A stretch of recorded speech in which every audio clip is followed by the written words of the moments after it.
জনীয়ে মোক কমেণ্ট কৰি কৈছে, হেৰৌ তোৰ বোলে পইচাটো নোপোৱাৰ কাৰণে গা জ্বলিছে। 10,000 পইচাটো কিনো সাধাৰণ। হেৰৌ তহঁতৰ কাৰণে 10,000 পইচা সাধাৰণ হ'ব পাৰে, আমাৰ কাৰণে দুখীয়া মানুহ 10,000 পইচা 10 লাখৰ যেন, গম পাইছোঁ।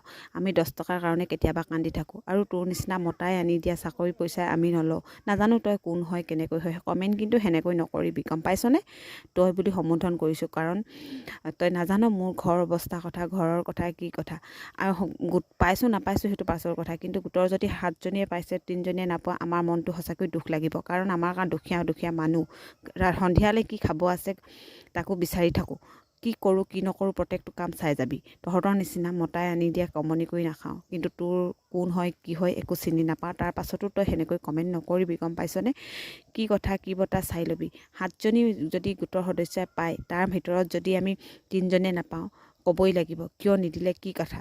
আৰু তহঁতৰ নিচিনা পকা ঘৰতৰ মানে প্ৰফাইলত গৈ চাইছোঁ, পকা ঘৰত বহি বিন্দাছ ফটো চেলফি দি থকা। আমাৰ ঘৰ দুৱাৰ চাই ল'বি। সেইকাৰণে 10,000 আমাৰ কাৰণে 10 লাখৰ নিচিনা, গম পালি?